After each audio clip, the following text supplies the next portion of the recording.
அடுத்தது வந்து ஈசா நபி. ஈசா நபி வரலாறு தான் ரொம்ப பெரிய விஷயங்கள் கொண்டது. ஏன்னு கேட்டா ஈசா நபியோட நமக்கு நேரடியாகவே சம்பந்தங்கள் உண்டு. நம்ம உம்மத்தில் திருப்பி வரப்போகிறார். நாமளே கூட அல்லாஹ் சந்திக்கிற வாய்ப்பு நம்ம கூட தந்து விட அல்லாஹ் தந்துடவும் செஞ்சிடலாம்.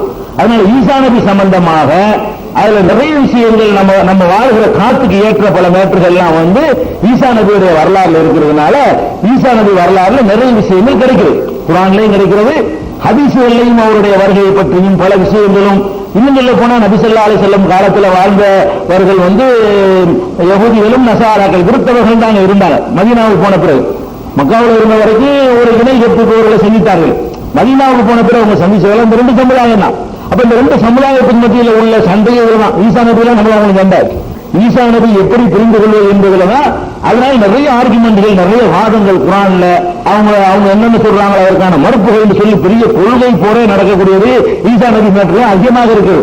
மூசா நபியை பின்பற்றக்கூடியவர்கள் அவர் கடவுள்னு சொல்லல, ஈசா நபியை பின்பற்றக்கூடியவர்கள் தான் கடவுளுடைய மகன் சொன்ன காரணத்தினால பெரிய ஃபைட்லாம் நடந்திருக்கிறது. ஃபைட்னா இந்த ஃபைட் யுத்தம் நடக்கல, அங்க உள்ள மக்கள் மத்தியில கருத்து போர் நடந்திருக்கிறது. அதனால ஈசா நபியுடைய வரலாறை வந்து நம்ம விரிவான முறையில் நம்ம அறிந்து கொள்ள வேண்டும். ஈசா நபி அறிவுரையில முன்னாடி என்ன கேட்டா அவங்க தாயார் இருந்து நமக்கு வரலாறு கிடைக்கிறது. அவங்க தாயார் நபி இல்ல, ஆண்களை தான் இறைவன் நபி அனுப்பினான். ஆனா அவங்க தாயார் மரியம் இருக்கிறாங்கல்ல, ஈசா அலைஹிஸ்ஸலாமுடைய தாயார் பிறந்தது மரியம்னு நம்ம சொல்லுவோம். அவங்க வந்து மேரி சொல்லுவாங்க. அந்த வேற சமுதாய கிறிஸ்தவ சகோதரர்கள் வந்து அவங்கள மேரின்னு சொல்லுவாங்க, நீங்க அறியும்பாங்க, அது மாதிரி யார் பேர் சொல்லுவாங்க. இந்த மரியம் அலைஹிஸ்ஸலாம் அவர்கள இருந்து அந்த வரலாறு நம்ம எடுத்துக்கொள்ளணும். இன்னும் அல்லாஹ் படைத்த அந்த படைப்பினங்கள்லயே ஒரு இறை நம்பிக்கையாளர்கள் எப்படி நடக்கணும் என்பதற்கு முன்மாதிரியாக அல்லாஹ் சொல்லி ரெண்டு பொம்பளை தான் சொன்னோம். ஆண்கள் கூட நம்ம காட்டல, இந்த ஆம்பளமா நடங்க, இந்த ஆம்பளமா நடங்க அல்லாஹ் நமக்கு சொல்லல. அல்லாஹ் அப்படி சொல்லி காட்டுறான். ரெண்டே ரெண்டு பெண்கள் தன்னுடைய 66வது அத்தியாயத்துல 12வது வசனத்தில் நீங்க பாத்தீங்கன்னு சொன்னா இரண்டு பெண்களை வரவல்லாகும் வசனம் இல்லை நாமனும் நம்பிக்கை கொண்ட மக்களுக்கு வந்து அல்லாஹ் ஃபிரௌனுடைய இம்ராத்த ஃபிரௌனுடைய மனைவியை ஒரு முன்மாதிரியாக உங்களுக்கு அல்லாஹ் காட்டுகிறான். ஃபிரௌன் என்ற ஒரு கொடியவனுக்கு மனைவியா இருந்தாங்களே ஆசியாண்டவங்களுடைய பேரு, ஆசியாங்கிற பேர் குர்ஆன்ல வரவில்லை. ஆனா நபிகள் நாயகம் ஸல்லல்லாஹு அலைஹி வஸல்லம் பெண்ணுடைய பேர் ஆசியான்னு சொல்லியிருக்கிறாங்க. அப்ப ஆசியா என்ற பெயருடைய ஃபிரௌனுடைய மனைவியை உங்களுக்கு அல்லாஹ் முன்மாதிரியா காட்டுறான். நீங்க மூமினா இருந்தால், இறை நம்பிக்கையாளராக இருந்தால் அந்த பொம்பளை தான் நடக்கணும்.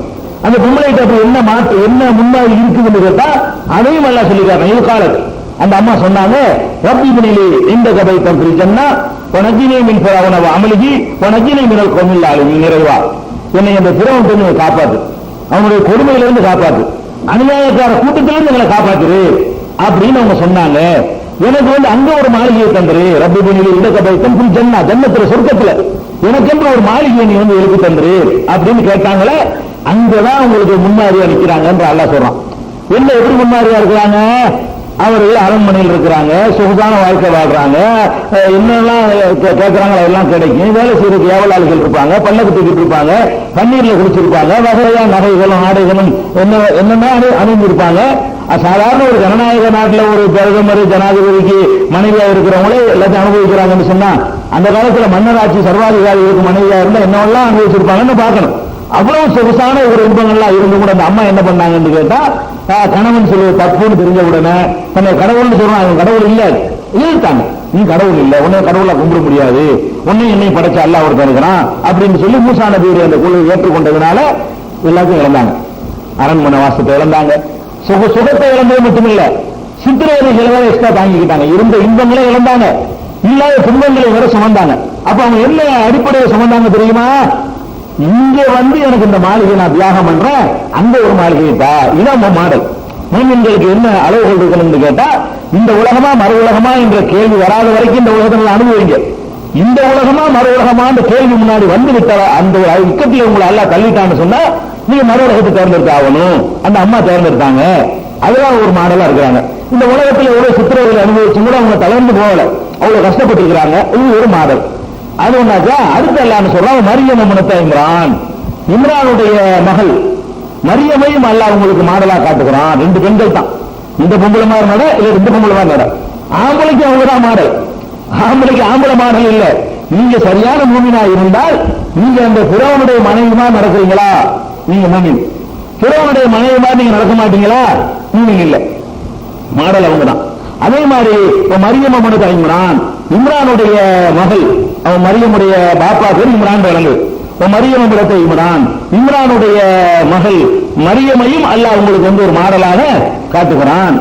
அல்லத்தி அஹ்ஸனத் ஃபர்ஜஹா, அவர்கள் வந்து தன்னுடைய கற்பை காத்துக் கொண்டார்கள். அந்த அம்மா வந்து தன்னுடைய கற்பை வந்து கற்பொழுக்கத்தில் அப்படி ஒரு பரிசுத்தமான அந்த கலங்கத்தின் சாயல் கூட இல்லாம இருந்தாங்க, அவங்க வாழ்க்கை நடத்தினாங்க. அப்ப நபகனா பீகி ஊகினா, நம் தரப்பிலிருந்து நம்முடைய உயிரை அவருக்கு ஊதினோம். அதுல இருந்து பிறப்புல பின்னாடி வர அந்த சம்பவம். அப்ப காணத்தின்கள் காணிப்பீன், அதிகமாக இறைவனை வழிபடக்கூடிய ஒரு அம்மாவாக அவங்க இருந்தாங்க. இறைவனை ரொம்ப அதிகமாக துவத்தால் வணக்கம், கற்பொழுக்கம், கற்ப ஒழுக்கமா இருப்பாங்க, இறைவனை வணங்கி கொண்டே இருப்பார்கள். இப்படியான ஒரு பெண்ணாக அவங்க அதிகமான வணக்கத்திலையும் கற்பை பேணுவதிலையும் மாடல் வந்து மரியம் அலைஹிஸ்ஸலாம். தியாகத்துல மாடல் வந்து ஃபிரௌனுடைய மனைவி ஆசியா. அவங்க ரெண்டு பேரையும் அல்லாஹ் முன்மாதிரியா சொல்றான். இவங்களுக்கு அவ்வளவு பெரிய ஒரு சிறப்பு இருக்கிறது. இன்னொரு வசனத்துல எல்லாம் என்ன சொல்லி கேட்கிறான்னு கேட்டா, உஸ்தபாய்க்காரா நிசாயில் ஆலமீன், அகில உலகத்து பெண்களை எல்லாம் விட அல்லாஹ் உன்னை தேர்ந்தெடுத்துக் கொண்டான்னு சொல்லி மரியம் அலைஹிஸ்ஸலாம் அவர்கள்ட்ட வானவர்கள் பேசியதாக எல்லாம் குர்ஆன்ல சொல்லப்படுது. அப்ப உலகத்தில் படைக்கப்பட்ட பெண்கள் எல்லாம் சிறந்த பெண்கள் என்ற பெருமை யாருக்கு உண்டு? மரியம் அலைஹிஸ்ஸலாத்துக்கு உண்டு. நம்ம சில தப்பா நமக்கு நபிகள் நாயகம் ஸல்லல்லாஹு அலைஹி வஸல்லம் மீது உள்ள அன்பின் காரணமாக நம்ம என்ன செய்வோம், உலகத்து பெண்கள் எல்லாம் பாத்திமா நாயகி தான் சிறந்தவங்க எல்லாம் நம்ம சொல்லுவோம். அப்படி எல்லாம் வந்து கிடையாது. உலகத்துல எல்லாத்தையும் விட சிறப்பித்ததாக அல்லாஹ் சொல்வது வந்து இந்த அம்மாவை தான் தரான், மரியமை தான் தரான். முஸ்தபாக்கி அலாமா நிசாயில் ஆலமின், பின்னர் இந்த வரலாறு வரும்போது வரும். அகில உலகத்துடைய பெண்களை விட உன்னை வந்து அல்லாஹ் வந்து தேர்ந்தெடுத்துக் கொண்டான் அப்படின்னு சொல்லி காட்டுறாங்க. அவ்வளவு பெரிய ஒரு சிறப்புக்குரிய அம்மா இவங்க மரியம்ங்கிறவங்க. இவங்க வந்து ஜக்கரியா நபியுடைய காலத்துல பிறக்கிறாங்க. ஜக்கரியா அலைஹிஸ்ஸலாம் ஒரு நபி இருந்தாங்க இல்லையா, அவங்க காலத்துல பிறக்கிறாங்க. இந்த ஜக்கரியா நபிக்கும் இவங்களுக்கும் ஒரு ரிலேஷன்ஷிப் இருக்குது. ஜக்கரியா நபிக்கும் மரியம் அலைஹிஸ்ஸலாம், மரியம் அலைஹிஸ்ஸலாத்தை எடுத்து வளர்த்தது யாரு? ஜக்கரியா நபி தான். அந்த சம்பவம் சொல்லிட்டு கூட சொல்லலாம். மரியம் அலைஹிஸ்ஸலாம் எப்படி பிறக்கிறாங்க என்று கேட்டா, அவங்களுடைய பிறப்பு ஒரு வித்தியாசமான ஒரு பிறப்பு தான். அந்த காலத்தில் ஒரு பழக்கம் இருந்தது. என்ன பழக்கம் என்று கேட்டா, தங்களுடைய பிள்ளைகளை, ஆண் குழந்தைகளை வந்து அல்லாஹ்வுடைய ஆலயத்தில் பணி செய்வதற்காக முயற்சி பண்ணிக்கிறாங்க. குழந்தை இல்லைன்னு வைங்களேன், அல்லது வந்து அதிகமான குழந்தை இருக்குன்னு வைங்களேன், அல்லது குழந்தைகளுக்கு நோய் வந்துட்டு இருக்குன்னு வைங்களேன், அல்லாஹ் எனக்கு ஒரு ஆரோக்கியமான குழந்தையை தந்தா இந்த குழந்தைய உன்னுடைய ஆலயத்துல பள்ளியாசல நான் விட்டுறேன். அவங்க பள்ளியாசல என்ன செய்வாங்க, இறை பணி செஞ்சுட்டு இருப்பாங்க. எந்த ஒரு பெருமையும் எதிர்பாராம அதை கூட்டுவது, பெருக்குவது, அதுக்கு அதுல உள்ள பணிவிடைகள் செய்வது, இந்த மாதிரியான ஒரு இறை வழிபாட்டுக்காக வேண்டி பிள்ளைகளை வந்து முயற்சி செய்கிற ஒரு வழக்கம் அந்த உம்மத்தில் நமக்கு அப்படி கிடையாது. நபிகள் நாயகம் ஸல்லல்லாஹு அலைஹி வஸல்லம் அவர்கள் அந்த மாதிரி நமக்கு ஒரு வழிமுறையை நம்ம ஏற்படுத்தல. உங்களுக்கு பிள்ளை பிறந்தா ஒரு பிள்ளை கூட பள்ளியாசல விட்டுருங்கன்னு நமக்கு சொல்லுங்க நமக்குதா. ஆனா அந்த உம்மத்தில் இருந்துச்சு அப்படி. அப்ப அப்படி இருக்கிற நேரத்தில் என்ன செய்யறாங்கன்னு கேட்டா, இம்ரானுடைய மனைவின்னா மரியம் அலைஹிஸ்ஸலாமுடைய அம்மா. இம்ரான் தானே பாப்பா மரியம் அலைஹிஸ்ஸலாத்துக்கு. இம்ரானுடைய மனைவி சொன்னா அவங்களுடைய தாயார். அவங்க அல்லாஹ்ட்ட துஆ செய்றாங்க. என்ன துஆ செய்றாங்கன்னு கேட்டா, இறைவா எனக்கு ஒரு ஆம்பளை பிள்ளைங்க கொடு. அந்த ஆம்பளை பிள்ளைய வந்து பைத்துல் முகத்தஸ் இந்த ஆலயத்துல உன்னுடைய ஆலயத்துல பணி செய்யறதுக்காக நான் வந்து அர்ப்பணிச்சிடுறேன். அதுக்கு முழுசு அர்ப்பணிச்சிடுறேன். பள்ளியாசல கதியா அவர் இருப்பாரு, அதுக்காக வேண்டி எனக்கு ஒரு ஆம்பளை பிள்ளை கொடு அப்படின்னு சொல்லி அவங்க வந்து கேட்கிறாங்க. அப்ப இதெல்லாம் ஏத்துக்க, நீங்க வந்து பிரார்த்தனை ஏத்துக்கிறவன்னு சொன்ன உடனே அதை நினைச்சுக்கிட்டே இருக்கிறாங்க. கரு ஆயிடுச்சு, கரு உண்டானவன ஒரு பெரிய சந்தோஷம், அல்ல நம்ம பிரார்த்தனை ஏத்துக்கிட்டாங்க நினைச்சிட்டு இருக்கிறாங்க. அதனால அந்த விளம்பு பெத்தா பொம்பளை பிள்ளை, ஆம்பளை பிள்ளை நினைச்சு அல்லாஹ் ஆலயத்திற்கு அர்ப்பணிக்கிறேன்னு சொன்னாங்க. பொம்பளை பிள்ளையா போச்சு. பொம்பளை பிள்ளையா போனோம்னா அவங்க செய்றாங்க, அல்ல இன்னும் பொம்பளை பிள்ளை கொடுக்க முடியாது அப்படின்னு சொல்லிட்டு அல்லாஹ் செய்யறாங்க சொல்றாங்க. அப்ப வந்து அல்லாஹ் என்ன சொல்றான்னு கேட்டா, அந்த பொம்பளை என்ன பத்தா எனக்கு தெரியும், நம்ம கிட்ட அந்த பொம்பளை சொல்லுது நான் பொம்பளை பிள்ளை பெற்றுட்டேன் அப்படின்லாம் எல்லாம் கேட்கிறான். அதுக்கப்புறம் என்ன செய்யறாங்கன்னு கேட்டா, அவங்க நேர்ச்சி செஞ்சபடியே அந்த பொம்பளை பிள்ளையா இருந்தாலும் பரவாயில்லைன்னு சொல்லி ஆலயத்தில் விட்டுறாங்க. ஆலய பணிக்காக என்ன செய்யறாங்க, விட்டுறாங்க. அதான் அந்த விஷயம் வந்து 3வது அத்தியாயத்துல. அதனால சூறாவுக்கு பேர் ஆல இம்ரான் பேர். 3வது அத்தியாயத்துக்கு பேர் என்னது, ஆல இம்ரான். இம்ரானுடைய குடும்பத்தினர் அப்படின்னு பேர். இம்ரான் தான் மரியமுடைய தகப்பனார். அந்த குடும்பத்தார் சம்பந்தப்பட்ட ஆல இம்ரான் தான் மரியமும் இம்ரானுடைய குடும்பம் தான். மரியமுடைய அம்மா இருக்காங்களே அவங்களும் இம்ரானுடைய குடும்பம் தான். ஈசா நபி கூட இம்ரானுடைய குடும்பம் தானே. அந்த அந்த வழித்தோன்றல்களுடைய வரலாறு சொல்லப்படுறதுனாலதான் அந்த அத்தியாயத்துக்கு பேரு என்ன, ஆல இம்ரான். 3வது அத்தியாயத்துக்கு பேரு ஆல இம்ரான் அத்தியாயங்கிறோம்ல, இம்ரானுடைய குடும்பம்னு இருக்கும்.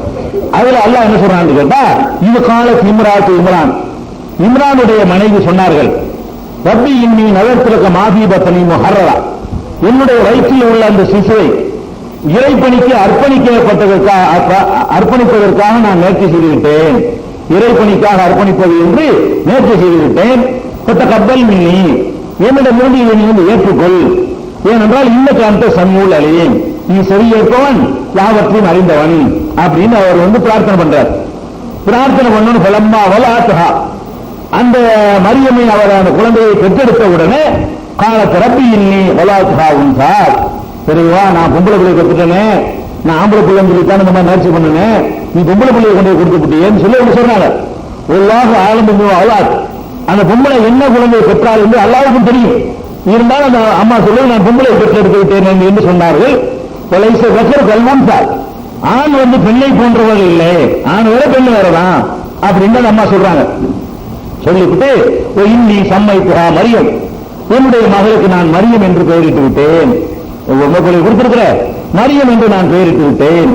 இன்னி ஒய்யுஹா பிக வஸிரியத்தஹா மின ஷைத்தானிர் ரஜீம், இந்த மரியமையும் இவருக்கு பிறக்கக்கூடிய பிள்ளைகளையும் ஷைத்தானை விட்டும் பிள்ளைகளையும் ஷைத்தான் தீண்டாமல் உன்னிடத்தில் நான் பாதுகாப்பு தேடுகிறேன் அப்படின்னு குழந்தை பிறந்த உன கையில் வச்சுக்கிட்டு பேரையும் வச்சுக்கிட்டு அல்லாஹ்விடத்திலும் பாதுகாப்பு தேடினார்கள் என்று 3வது அத்தியாயத்தில் 35-36 வசனங்கள்ல இதை நீங்கள் பார்க்கலாம்.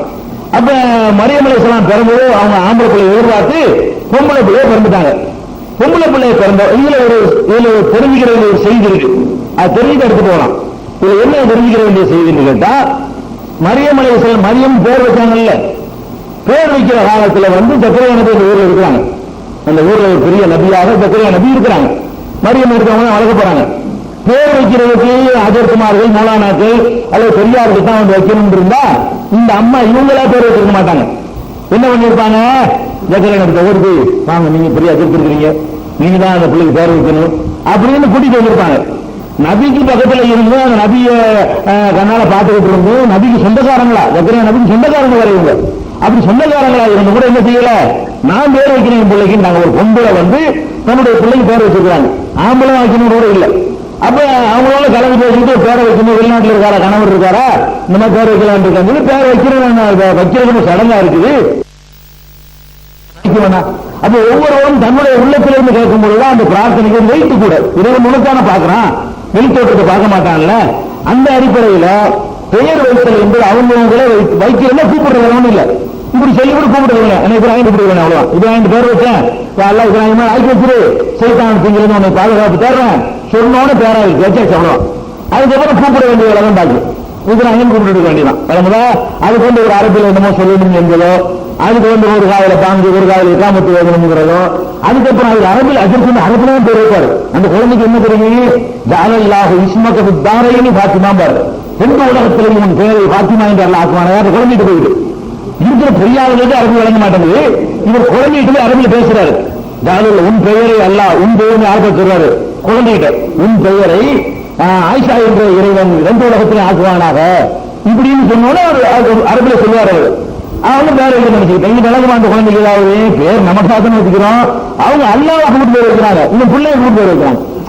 பேர் வந்து அல்லாஹ் கூப்பிட்டு வைக்கணும், அல்லாஹ் என் பிள்ளைக்கு பேர் வச்சுட்டேன்னு சொல்லணுமே தவிர குழந்தைய உனக்கு இப்படி பேர் வைக்கணும்னு சொன்னா அது என்ன வழங்கு, நம்ம அல்லாஹ் சொல்லிவிட்டு கூப்பிட வேண்டியதானுங்க, அதுதான் செய்யணும். அப்ப அந்த மாதிரியான ஒரு சட்டத்தை இருந்து வழங்கிக் கொள்கிறோம். இது பெயர் வைக்கக்கூடிய ஒரு விஷயம். அடுத்தது என்னன்னு கேட்டா, இன்னைக்கு நம்ம அந்த குழந்தைகளுக்கு வந்து சைத்தானை விட்டு பாதுகாப்பு தேடலாம். ஆனால் நபிகள் நாயகம் ஸல்லல்லாஹு அலைஹி வஸல்லம் சொல்றாங்க, உலகத்தில் உள்ள எந்த குழந்தை பிறந்தாலும் அந்த குழந்தையை வந்து சைத்தான் தீண்டாமல் இருக்கவில்லை. பெற்றோம் பிறந்தோன்னு கத்துகிற குழந்தை, அதுக்கே நபி ஸல்லல்லாஹு அலைஹி வஸல்லம் என்ன காரணம் சொல்றாங்கன்னா, சைத்தான் ஒரு குத்துறாங்க, அதான் கத்துங்கிறாங்க. அது ஆன்மீக சம்பந்தப்பட்ட விஷயம், அது நம்ம நம்பத்தான் வேணும்.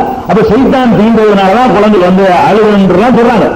அப்ப சைத்தான் தொடாமல் ஒரு குழந்தையும் பிறப்பதில்லை, ரெண்டே ரெண்டு குழந்தையை தவிரங்கிறாங்க. அந்த ரெண்டு குழந்தை யாருன்னு கேட்டா, அந்த மரியமும் அவருக்கு பிறந்த ஈசா நபியும் தவிர. ஏன்னா இந்த அம்மாவுடைய அட்வான்ஸ் முதல்ல பாதுகாப்பு தேடிக்கிட்டாங்க, அப்புறமே நம்ம சொல்லித்தவரை நம்ம கேட்டு விடுவோம். அதனால ஒரு ஃபார்மாலிட்டி சொல்லலாமே தவிர இந்த அம்மா கேட்டு எல்லாம் ஏற்றுனா அப்படியே ஏற்றுக்கொண்டதுனால என்ன செய்யல, என்னுடைய மகளையும் சைத்தான் தீண்டாமல் ஆக்கிவிடு, அவருக்கு பிறக்கக்கூடிய குழந்தையும் சைத்தான் தீண்டாமல் ஆக்கிவிடு அவர் கேட்டதுனால சைத்தான் வந்து ரெண்டு பேரையும் தீண்டல அப்படின்னு சொல்லிட்டு இது வந்து ஈசா நபியை தீண்டவில்லை என்ற ஒரு செய்தி புகாரியில 3286வது ஹதீஸை நீங்கள் பார்க்கலாம். அதே மாதிரி வந்து ரெண்டு பேரையுமே, அதாவது மரியமையும் மரியமுடைய மகனையும் சைத்தான் தீண்டவில்லை என்று நபி ஸல்லல்லாஹு அலைஹி வஸல்லம் சொன்ன ஒரு செய்தி புகாரியில 3431 4548 ஆகிய ஹதீஸ்களை பார்க்கலாம். அப்ப அந்த சைத்தான்கள் வந்து பாதுகாப்பு பெற்ற ஒரு சிறப்பும் இந்த அம்மாவுக்கு உண்டு, மரியம் அலைஹிஸ்ஸலாம் அவங்களுக்கு உண்டு, ஈசா நபிக்கும் உண்டு. இதெல்லாம் ஒத்துக்கிறது, இதெல்லாம் ஒரு கௌரவம் கிடையாது. ஒரு நபி ஒரு சிறப்பு எல்லாம் கொடுத்துருக்கான்.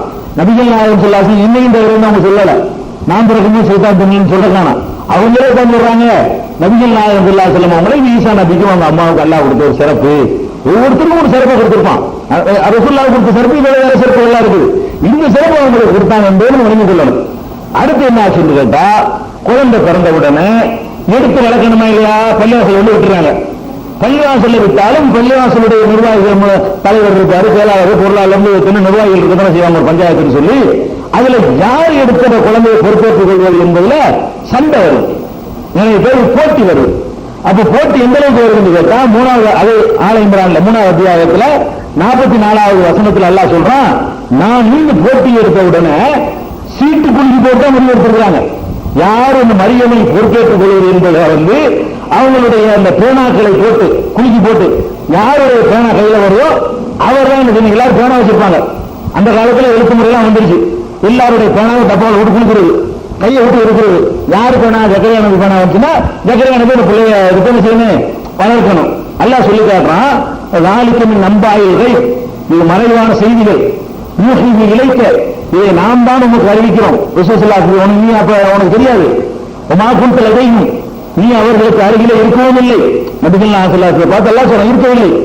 இதில் கூட அக்கலாமகம் ஐயகம் எப்போது மரியமை யார் பொறுப்பேற்றுக் கொள்வது என்பதற்காக தங்கள் பேனாக்களை போட்டு குளிக்க எடுத்தார்களே, அந்த நேரத்தில் நீங்கள் இருக்கவில்லை. அவங்க சொல்லி காட்டலாம், குளிக்கு யார் அந்த அம்மாவை பொறுப்பேற்றுக்கிறதுங்கிறதுக்காக என்று சண்டை போட்டாங்களே, அப்ப நீ இருக்கவில்லை. ஒமாக்குந்தல் அதையும் நீங்க எகத்தசியும் அவர்கள் சண்டை போட்டுக் கொண்டார்கள் என்ற விஷயத்துல அப்போதும் இருக்கவில்லை. அதெல்லாம் நான் தான் உனக்கு சொல்லித்தரேன் நல்லா சொல்றான். அப்ப என்ன விளங்குதுன்னு கேட்டா, மரியம் அலைஹிஸ்ஸலாத்தை கொண்டு பள்ளிவாசல்ல கொண்டு விட்ட உடனே பொம்பளை பிள்ளை அல்லாஹ் நேர்ச்சி பண்ணிவிட்டோம், நம்ம ஆம்பளை பிள்ளை எதிர்பார்த்தோம், பொம்பளை பிள்ளை வந்து திரும்ப சொன்னபடி பள்ளிவாசல்ல விட்டு விட்டாங்க. அதை யார் எடுத்து பராமரிக்கிறது என்பதுல வந்து என்ன செஞ்சிருச்சு, சண்டை வந்துருச்சு. அதுல சீட்டு குலுக்கி போட்டாங்க. சீட்டு குலுக்கி போட்டு யார் எடுத்தா அப்படின்னு கேட்டீங்கன்னா, 3வது அத்தியாயத்துல வந்து 38வது வசனத்தில் அல்லாஹ் சொல்லி காட்டுறார், இந்த மரியமை அல்லாஹ் அழகிய முறையில் ஏற்றுக்கொண்டு விட்டான். பள்ளிவாசலுக்கு நேற்று செஞ்சுவிட்டான் இல்லையா, அதை அல்லாஹ் ஒப்புக்கொண்டு விட்டான். பின்னா இருந்தால் பரவாயில்லைன்னு அல்லாஹ் ஏற்றுக்கொண்டு விட்டான். அம்பதஹான் அபாத்தன் ஹசனா, அழகிய முறையில் அவரை அல்லாஹ் வளர்த்தான். கப்பலஹா ஜக்கரியா, ஜக்கரியா அவருக்கு பொறுப்பை எடுத்துக்கொண்டார். வளர்க்க பொறுப்பை யார் எடுத்துக்கொண்டார், ஜக்கரியா எடுத்துக்கொண்டார் என்று சொல்லி 3வது அத்தியாயத்தில் 37வது வசனத்தில் எல்லாம் சொல்லி காட்டுறான். அப்ப ஜக்கரியா நபி தான் அந்த மரியம் அலைஹிஸ்ஸலாத்தை எடுத்து செய்யறாங்க, வளர்க்கிறாங்க. அப்ப வளர்க்கிறாங்கன்னு என்னதான் ஜக்கரியா நபி ஒரு ஆணு, மரியம் அலைஹிஸ்ஸலாம் ஒரு பெண். வளர்ந்து ஆளாகும் போது அது எப்படி அது என்ன பிரச்சனை எல்லாம் வந்துடக்கூடாது இல்லையா.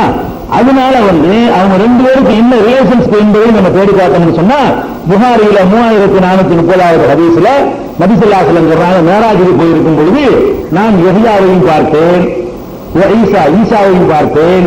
மேராஜில ரெண்டு பேரும் யாருன்னு கேட்டா, உஹமா இப்னா காலத்தில் ரெண்டு பேரும் சின்ன மரியம்மாவுடைய பிள்ளைங்க, அதான் எனக்கு பிள்ளைங்க. அதாவது இப்ப ஜக்கரியா ஈசா நபியுடைய அம்மாவும் மரியமும் யஹ்யா நபியுடைய அம்மா இருக்காங்கல்ல, யஹ்யா நபி யாரு, ஜக்கரியா நபி இருந்தாங்க. யஹ்யா ஜக்கரியா நபியுடைய மனைவி யஹ்யாவுடைய அம்மாங்கிறவங்க. ரெண்டு பேரும் யாருன்னு கேட்டா சகோதரி, ரெண்டு பேருமே சகோதரி வர்றாங்க. அதனால ஈசா அலைஹிஸ்ஸலாம் அவர்களும் யஹ்யா அலைஹிஸ்ஸலாம் அவர்களும் சகோதரர் ஆயிடுவாங்க. சின்னமா மக்கள் பெரியவங்க மக்கள் ரெண்டு பேரும் யாருன்னு கேட்டா யாருன்னு கேட்டா சின்னமா மக்கள் பெரியம்மா மக்கள் வைங்களேன். அப்படி ரெண்டு பேருக்கு மத்தியில் உறவு இருக்குங்கிறாங்க ரசூல் ஸல்லல்லாஹு அலைஹி வஸல்லம். அப்ப ஈசா நபிக்கும் யஹ்யா நபிக்கும் அந்த சகோதர உறவு இருந்தால் மரியம் அலைஹிஸ்ஸலாம் யாரு, இப்ப மரியம் அலைஹிஸ்ஸலாம் இவருக்கு யாரு? யாருன்னு மரியம் அலைஹிஸ்ஸலாம் உறவு சொல்லுங்க. மனைவியுடைய தங்கச்சி. மரியம் அலைஹிஸ்ஸலாம் அவர்கள் வந்து எடுத்து வளர்க்கிறார் கேட்டா அவருடைய மரியம் அலைஹிஸ்ஸலாமுடைய அக்காவை தான் அவர் கட்டிக்கிறார். மரியம் அலைஹிஸ்ஸலாமுடைய அக்காவை தான் இங்க இருக்கிறாரு கட்டிக்கிறார்னு அர்த்தம். அப்ப அந்த சகோதரத்துவம் இருக்குல்ல, மனைவியுடைய சகோதரி இங்கே எடுத்து வளர்க்கலாம்ல, அந்த மாதிரியான ஒரு உறவு அவர்களுக்கு மத்தியில் இருந்தது என்பதை புகாரியில 3430 ஹதீஸ்ல 2 பேரும் வந்து அந்த சின்னமா பெரியமா மக்கள் சொல்லி ரசூலுல்லாஹி ஸல்லல்லாஹு அலைஹி வஸல்லம் சொன்னதுல இருந்து நம்ம அதையும் விளங்கிக் கொள்கிறோம். இப்படி எடுத்து வளர்க்கிறாங்க. வளர்த்த உடனே அவர்கள் இதான் மரியம் அலைஹிஸ்ஸலாம் சம்பவம் வேற ஒன்றும் கிடையாது. பள்ளிவாசல்ல கொண்டு விடுறாங்க, அதை வந்து சக்கரை நபி பொறுத்து வளர்க்கிறாங்க. வளர்த்திக்கிட்டு இருக்கையில அந்த ஜக்கரியா நபியுடைய மரியம் அலைஹிஸ்ஸலாமுடைய அந்த பருவ வயசு வந்த உடனே அவர்கள் வந்து தந்தை இல்லாமல் ஒரு குழந்தையை ஜனிக்கிறார்கள், அந்த கருவுல சுமக்கிறார்கள். அதுதான் ஈசா நபியுடைய வரலாறு நமக்கு தேவைப்படுது. அந்த விஷயத்தை வந்து அல்லாஹ் அடுத்து சொல்லி காட்டுகிறார். ஒரு குறுக்கு தாவி மரியம், இந்த வேதத்தில் மரியமை பற்றியும் நினைவு கூறுகிறாக அப்படின்னு அல்லாஹ் சொல்லி காட்டுறான். எப்படி அதை சொல்லி காட்டுறான்னு கேட்டா, இதில் தபதத்தின் அசல்கா மக்கானன் சைக்கியா, அது கீழ் திசையில உள்ள ஒரு இடத்துல ஒரு ஒழுங்கி இருந்து கொண்டார்கள். பள்ளிவாசலுக்கு அர்ப்பணிக்கப்பட்டிருந்தாங்க இல்லையா, பள்ளிவாசலுக்கு அர்ப்பணிச்சதுனால பள்ளிவாசலை கொண்டு பெருகிட்டு போய் முறையில் எழுந்துருவாங்க. அதுல ஒரு கீழ் பகுதியில் உள்ள ஒரு ஏரியாவில் அவர்கள் ஒதுங்கி இருந்தார்கள். அவர்களுக்கு மத்தியில் ஒரு திரையும் ரூம் மாதிரி போட்டிருந்தாங்க. அபத்தகத்தின் இந்தோனியின் ஹிஜாபன், மற்றவர்கள் பார்க்காமல் ஒரு திரையும் போட்டுக்கொண்டு அவங்களுக்கு இந்த பள்ளிவாசல்ல ஒரு இடத்தை ஒதுக்கி கொடுத்திருந்தாங்க. அந்த சமுதாயத்தில் அனுமதி இருந்துச்சு. பெண்கள் பள்ளிவாசலுக்கு உள்ளே தங்கிக் கொள்வது, அது மாதிரியான பணிவிடை செய்வது. அப்ப அந்த நேரத்தில் தான் அர்சல்னா இலைஹா ரூஹனா, நம்முடைய ரூஹ்னா ஜிப்ரீலுக்கு இன்னொரு பேர். ஜிப்ரீல் அவர்களை அவரிடத்திலே நாம் அனுப்பினோம். ஜிப்ரீல் என்ற வானவரை அந்த மரியமிடத்திலே அனுப்பினோம். எப்படி அனுப்பினோம் கேட்டா, வானவராக அனுப்பலையாம்.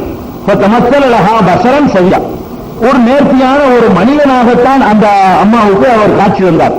ஜிப்ரீல் அலைஹிஸ்ஸலாத்தை வந்து அல்லாஹ் அனுப்புனா மாணவர் மாதிரியா ஒரு பீஜறிகிற மாதிரிலாம் இல்ல, ஒரு நல்ல ஒரு மனிதர், ஒரு தோற்றமான ஒரு பர்சனாலிட்டியான சரியான ஒரு பர்சனாலிட்டி உள்ள ஒரு மனிதராக அந்த மரியமுக்கு அவர் காட்சி தந்தார். திடீர்னு வந்தவங்க அவங்க தனியா இருக்கிறாங்க, திரையை போட்டுக்கிட்டு இருக்கும் பொழுது பக்கத்தில் ஆம்பளை நிற்குது. எப்படி இருக்கு, அவங்க ஒரு கற்புல வந்து ரொம்ப கூடுனவங்க. இந்த மாதிரியான அந்த அந்த எண்ணங்களுக்கு இடம் தராம ரொம்ப பரிசுத்தமா இருக்கக்கூடியவங்க. அப்ப பார்த்தவங்க சொல்றாங்க, கால இன்னி அவுது ரஹ்மான் இன்குண்ட தக்கியா, உன்னை விட்டு நான் ரஹ்மான் வீட்டுல பாதுகாப்பு தரேன், எப்படி என்னுடைய ரூம் கொஞ்சம் நிற்கிற மனுஷன் நினைச்சுக்கிட்டு வானவர்னு கிட்டத்தில் வந்த பிறகு கூட வானவர்கள் வேலை இன்குண்ட தக்கியா, நீ இறையச்சமுடைய ஆளா இருந்தால் நான் உன்னை விட்டு அல்லாட்ட பாதுகாப்பு தரேன், நீ போயிரு, இதே வந்திருக்கிற. அப்ப கால அவர் சொல்கிறார், இன்னமான ரசூல் ரப்பிக்கு, நான் வந்து உன்னுடைய இறைவனுடைய தூதன், இறைவனுடைய தூதன் நான் வந்திருக்கிறேன். எதற்கு வந்திருக்கிறேன் கேட்டா, அகபலைக்கு குலாமன் சக்கியா, உனக்கு ஒரு தூய்மையான ஒரு ஆண் குழந்தையை தருவதற்காக இறைவன் என்னை அனுப்பி இருக்கிற தூதன், நான் அதுக்கு தான் வந்திருக்கிறேன், வேற ஒரு மேற்று கிடையாது. ஒரு ஆண் குழந்தையை உனக்கு தர வேண்டும் என்று இறைவன் என்னை அனுப்பி வைத்திருக்கிறான் அப்படின்னு ஒரு சொல்றார். இதெல்லாம் குர்ஆன்ல 19வது அத்தியாயத்துல 16, 17 இருந்து 36 வரைக்கும் வரிசையா வாசிக்கணும். மரியம்ங்கிற அத்தியாயம் 19வது அத்தியாயம். காலத்து அந்த அம்மா சொல்றாங்க, அல்லாஹ் துணிய குலாமன், எனக்கு புரிய குழந்தை உண்டாகும். அவங்க கேட்கிறாங்க, வலம் எம்சஸ்னி பஷரும், எந்த ஆணும் என்னை தீண்டியது இல்லை, வளமப்பு பகையா, நான் வந்து ஒரு தப்பான நடத்தி உள்ளவளாகவும் இல்லை, நடத்தை நான் நடத்த கட்டவளும் இல்லை, எந்த ஒரு ஆம்பளை என்னை தொட்டவும் இல்லை, எனக்கு எப்படி குழந்தை உண்டாகும் அப்படின்னு கேட்கிறாங்க. கால அவர் சொல்றாரு, ஜிப்ரீல் சொல்றாரு, வானவர் சொல்றாரு, கதாலிக்கு அப்படித்தான், எப்படி உண்டான விலகி தர முடியும், அப்படித்தான் உண்டாகும். கால ரப்புக்கு ஹுவ அலைய ஹய்யனி, உனது இறைவன் சொல்லி அனுப்பியிருக்கிறார். என்ன சொல்லி அனுப்பியிருக்கிறான் தெரியுமா, இது எனக்கு லேசி என்று சொல்லியிருக்கிறான். அவ்வளவுதான் எனக்கு தெரியும். இறைவன் வந்து இதை சொல்லி அனுப்பும் போது இது எனக்கு லேசானது, ஹுவ அலைய ஹய்யனி, அது எனக்கு லேசானது. ஒரு நபி அழகு ஆயத்தலின் நாஸ், அகில உலகத்திற்கு அவரை ஒரு அத்தாட்சியாக ஆக்குவதற்காக நான் வந்து இதை செய்கிறேன். அகில உலகத்திற்கும் ஒரு எடுத்துக்காட்டாக அத்தாட்சியாக இருப்பதற்காக வேண்டியும் ஒரு அஹ்மத்தம் இன்னா, நமது அருளாகவும் இருப்பதற்காக நான் இந்த முடிவை எடுத்திருக்கிறேன். காண அமரன் மக்களியா, இது முடி செய்யப்பட்ட ஒரு விஷயம், இதுல எந்த மாறுதலும் கிடையாது என்று உன் இறைவன் கூறுகிறான் என்று சொல்லி ஜிப்ரீல் அலைஹிஸ்ஸலாம் அவர்கள் சொல்கிறார்கள். இது வரைக்கும் நிறுத்திக்கிட்டு இதில் அறிந்து கொள்ள வேண்டிய விஷயம் இருக்குது. அப்ப ஜிப்ரீல் அலைஹிஸ்ஸலாம் என்ற ஒரு மாணவர் மனித வடிவத்தில் உனக்கு ஒரு குழந்தை இறைவன் தர சொல்லிட்டான்னு சொல்றாரு. அவங்க ஆட்சேபணம் பண்றாங்க, எப்படி ஆம்பளை இல்லாம இப்படி குழந்தை பிறக்கும் என்று கேட்ட உடனே பாயிண்டாங்க, ஆம்பளை இல்லாம அதான் கேள்வி தானே கேட்குது, ஆம்பளை இல்லாம இப்படி குழந்தை பிறக்கும் அந்த அம்மா கேட்குது. அப்ப இறைவன் என்ன சொல்லி அனுப்புறான்னு கேட்டா, அது எனக்கு லேசானதுங்கிறான். அலையில ஹையினு, அது எனக்கு லேசானது. எப்படி சொல்லல இறைவன், அது எனக்கு முடியும்னு சொல்லல, எனக்குத்தான் முடியும்னு சொல்லல. எனக்கு அது லேசான அர்த்தம், கொஞ்சம் கஷ்டப்பட்டா உங்களுக்கு முடியும் அர்த்தம். அதன் அர்த்தம் ஆக ஆண் துணை இல்லாமல் ஒரு குழந்தை உருவாகுது என்பது எனக்கு லேசு, ஏன் லேசு ஆகின்ற ஆயிரம், எனக்கு லேசு என்ற வார்த்தை எல்லாம் சொல்லணும். எப்படி சொல்லணும், அது இறைவனுக்கு முடியும் அப்படின்னு சொல்லிடணும். அது இறைவனுக்கு எல்லாம் முடியும்னு சொல்லாம அல்லாஹ் என்ன செய்யறான்னு கேட்டா, இது எனக்கு லேசு என்று இறைவன் சொல்கிறான். அப்படின்னு என்ன அர்த்தம், இறைவனுக்கு லேசு என்று சொன்னால் மற்றவர்களுக்கு முடியும் என்ற கருத்தில் அடங்கியிருக்கிறது. ஆனால் லேசு கிடையாது. அதுக்கு எத்தனை லட்சக்கணக்கான வருஷங்கள் ஆய்வு பண்ண, 2000 வருஷம் ஆய்வு பண்ண பிறகு உங்களுக்கு சில கண்டுபிடிக்க இயலும். இப்ப குளோனிங்கிறான் இல்லைங்க, குளோனிங் முறையில ஒரு குழந்தையை உருவாக்குறான், ஆண் துணை இல்லாம உயிரினத்திலிருந்து உண்டாக்குற குழந்தை என்ன செய்யறான், மரபணுவை எடுத்து குழந்தையாக உண்டாக்குறான். குழந்தையாக உண்டாக்கி இப்ப குழந்தையை உண்டாக்குற ஆம்பளை வேண்டியதில்லை. ஒரு காலம் இருந்துச்சு, ஆம்பளை இருந்தா தான் ஒரு பெருமையாவளம் சொல்லிக்கிறாங்க. எப்படி சொல்லுவாங்க, உலகத்தில் உள்ள எல்லா ஆம்பளையும் அழிச்சு விட்டு ஒரு ஆம்பளை மட்டும் இருந்தால் அந்த ஒரு ஆம்பளை தேர்ந்து அவன் விந்தை எடுத்து அத்தனை பொம்பளைகளுக்கும் குழந்தை கொடுக்க முடியும். அப்படி ஒரு சக்தி ஆணுக்கு இருக்கு. நம்ம மண்டகரமா பேசிட்டு இருந்தோம் இல்லையா, அதுக்கு எப்படி கொடுத்துருவாங்க. இப்போ குழந்தை உண்டாகிறதுக்கு யாரு வேண்டியதில்லை, இப்ப ஆம்பளை வேண்டியதில்லை, பொம்பளை மட்டும் இருந்தாலும் குழந்தை உண்டாகும். ஆம்பளை மட்டும்தான் குழந்தை உண்டாக முடியாது. ஏன்னா அதை வளர்க்கிறதுக்கு உள்ள மெட்டீரியல் நம்ம கிட்ட இல்லை. ஆண் டைமில் குழந்தையை வளர்த்தி உருவாக்குற அது கிடையாது. நிலம் இருந்தால் தான் விவசாயம் பண்ண முடியும். அப்ப நிலம் என்ற ஒரு அடிப்படை நம்ம ஆண்ட கிடையாது. அப்ப ஒரு பெண்ணு மட்டும் இருந்தாங்க சொன்னா, பெண்ணிடம் இருந்து மரபணுவை எடுத்து, அவள் பெண்ணு மரபணுவை எடுத்து அவள் கருவறையில வைத்து குழந்தையாக உருவாக்க முடியுங்கிறதா இப்ப குழந்தைங்கிறான். அது உலக நாடுகள்லாம் தடை செய்யப்பட்டுச்சு, அங்க உருவாக்கிட்டு அங்க கதை விட்டு இருக்கிறாங்க. இருந்தாலும் ஆடு மாட்டை உண்டாகி காட்டிதான். அதனால சாத்தியம் நடந்துச்சா நடக்கலையாங்கிறது கையில அதுல கருத்து வேறுபாடுகள் இருக்கிறது. நடந்துச்சுன்னா வச்சுக்கிறோம், நடக்கணும்னு வச்சுக்கிறோம், நடக்க முடியும். நடந்துச்சுன்னு வச்சுக்கிட்டா நடக்கலன்னு வச்சுக்கிட்டாலும் ஆட்டம் உண்டாக்கணும் மனுஷனே அதே மாதிரி உண்டாக்க வேண்டியது. அது ஒன்றும் பெரிய கஷ்டம் கிடையாது. அது நிறைய தடைகள் இருக்குன்னு சொல்லுங்க. அப்ப இதுல அல்லாஹ் அவருடைய வாசகத்தை கவனிச்சீங்களா, ஈசா நபி மட்டும் சொல்லும் போது ஆம்பளை எல்லாம் குழந்தை உண்டான்னு கேட்கிறாங்க. அப்ப ஒரு மனிதனுடைய வார்த்தை இருந்தா இது நடக்காம இருந்து ரசூல் முஹம்மது சொந்தமா கற்பனை பண்ணிட்டாருன்னு சொன்னா இப்படி செயல் பண்ணி வார்த்தையை போடுவாங்க. அவர் மரியம் கேட்டாரு, அப்படித்தான் முடியும்ப்பா, முடியுமா முடியுமா அப்படின்னு சொல்லாம என்ன வார்த்தை எல்லாம் போடுறான்னு கேட்டா, அலைய ஹையினும், அது எனக்கு லேசு, உனக்கெல்லாம் கொஞ்சம் கஷ்டம். அந்த கருத்துக்குள்ள அடங்கி இருக்கு. அதோடு நிறுத்திக்கிறல, ஒரு நஜஅலஹு ஆயத்தன் லின்னாஸ், அகில உலக மக்களுக்கு அவரோட அத்தாட்சி ஆக்கியிருக்கிறோம். அத்தாட்சினா நமக்கு பிரச்சனை இருக்குன்னு அர்த்தம். நம்ம கவனிக்கல கவனிச்சு போயிட்டாங்க. நம்ம அந்த பாயிண்ட் ஆய்வு செய்யறதுக்கு பதிலா இது இறைவனுக்கு போட்டி கண்டுபிடிச்ச மாதிரிலாம் போடுறாங்க. இறைவன் அன்னைக்கு லேசடா கொஞ்சம் கஷ்டப்பட்டு தேர்ந்ததான் சொல்லிட்டு போன விஷயத்தான் செஞ்சிருக்காங்க. இதே இல்ல இறைவன் வேலை மனுஷன் செஞ்சுட்டான், இதே ஆல்ரெடி எல்லாம் சொல்லித்தான் வச்சிருக்காங்க. லேசு கொஞ்சம் கஷ்டப்பட்டா அது முடியும், இதுதான் இந்த ஒரு வழிதான் இருக்குன்னு எல்லாம் நமக்கு சொல்லல. இது எனக்கு லேசு உங்களுக்கு கொஞ்சம் கஷ்டம் அப்படிதான் சொல்றான். ஏன் ஆணும் பொண்ணு ஒண்ணும் இல்லாத ஆளுகளை சொல்ல உண்டாக்கல, இது என்ன பெரிய மேட்ருங்கிற, இது என்ன பெரிய மேட்ரு, மரியமை உண்டாக்குற பெரிய மேட்ரா, ஈசா நபியை உண்டாக்குன ஒரு பெரிய மேட்ரா, அது ஆதம் நபியை உண்டாக்குன பெரிய மேட்ரு, ஆம்பளைகிட்ட இருந்து ஒரு ஜோடியை உண்டாக்குனா அதோட பெரிய மேட்ரு. உங்களைக்கு இருந்து உண்டாக்குறதை விட ஆம்பளைகிட்ட இருந்து அவருக்கு ஜோடியை உண்டாக்குனா பாருங்க அல்ல, அப்படியான ஒரு மேட்ரு. அதுல லேசுன்னு சொல்லல, உங்களுக்கு முடியும்னு சொல்லலாம். அதுல அது எனக்கு தான் முடியும்னு சொல்லி முடிச்சுட்டாங்கல்ல. இதுல என்ன செய்யறான்னு கேட்டா, அது எனக்கு லேசுன்னு சொல்லிவிட்டு ஒரு நஜஅலஹு ஆயத்தன் லின்னாஸ், உலக மக்களுக்கு ஒரு அத்தாட்சியான ஆக்கியிருக்கிறேன் அப்படின்னு சொல்லி காட்டுறான். சொன்ன உடனே அவங்க கருவை சுமந்து கொண்டார்கள் அப்படின்னு வருது. இந்த விஷயத்தை வெவ்வேறு இடங்கள்ல வேற வேற வார்த்தைகளை எல்லாம் அல்லாஹ் பயன்படுத்தி இதே மாதிரி எல்லாம் சொல்லி காட்டுறான். எப்படி சொல்றான்னு கேட்டா, அந்த வஜஅல்னா வபனஹா ஆயத்துல் லில் ஆலமீன், மரியமையும் அவருடைய மகனையும் ஆயத்துல் லில் ஆலமீன்றான்.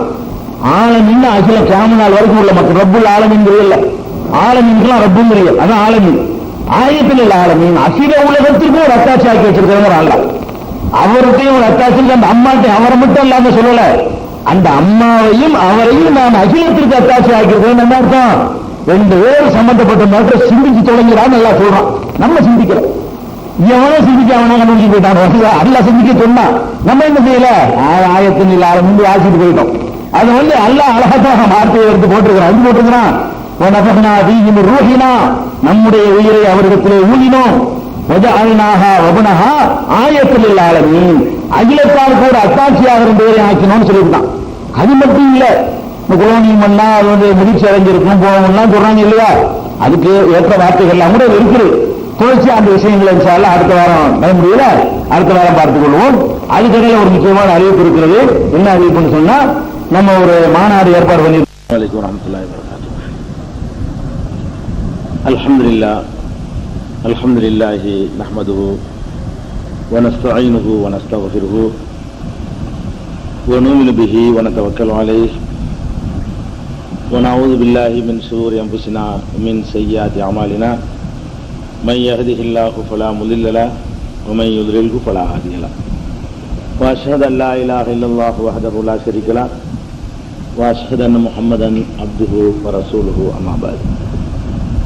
கண்ணியத்திற்குரிய எல்லாம் வல்ல அல்லாஹ் ஜல்ல ஷானஹு தஆலாவின் நல்லடியார்களே, அல்லாஹுடைய பேரருளால்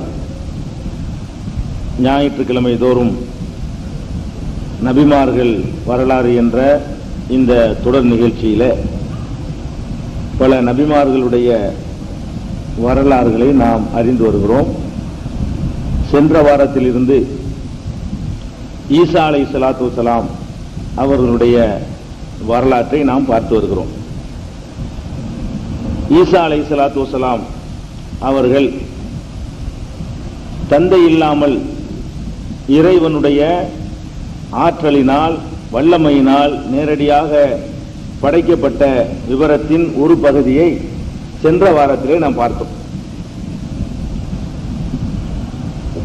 ஜிப்ரீல் என்ற வானவர் அவர்கள் மரியம் அலைஹிஸ்ஸலாம் அவர்களிடத்திலே வந்து,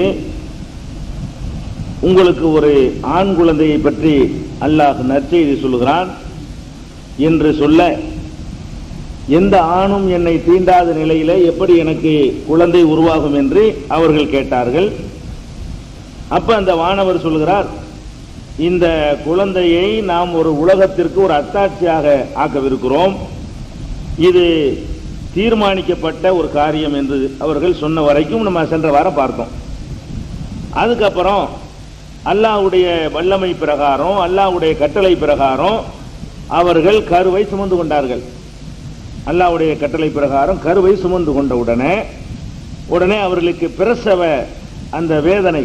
பிரசவ வேதனை வலி வந்த உடனே ஒரு பேரீச்சை மரத்தினுடைய அடிபாகத்திலே அவர்கள் போய் ஒதுங்குகிறார்கள். ஒதுங்கும் போது அந்த வேதனை தாழ முடியாமல், யா லைத்தனி மித்து கபலஹாதா ஒ குந்து நசியம் மன்சியா, நான் இதற்கு முன்னரே மரணித்திருக்க கூடாதா, மறக்கடிக்கப்பட்ட ஒரு வரலாறாக நான் ஆகியிருக்க கூடாதா, இப்படி ஒரு சிக்கல் எனக்கு உண்டாகிவிட்டது. ஏன்னா குழந்தையை பெற்ற உடனே அப்புறம் என்ன ஆகும், சமுதாயத்தில் போக முடியாது. தந்தை இல்லாம குழந்தை பெற்றாங்கன்னு சொன்னா சமுதாயத்தில் பல விமர்சனங்களை சந்திக்க வேண்டியிருக்கும் என்பதற்காக வேண்டி அவங்க ரொம்ப கவலைப்படுறாங்க. அப்ப அல்லாஹ் அவர்களை அழைத்து சொல்கிறான், கவலைப்படாத, உனக்கு அல்லாஹ் நல்லதுதான் செய்வான்.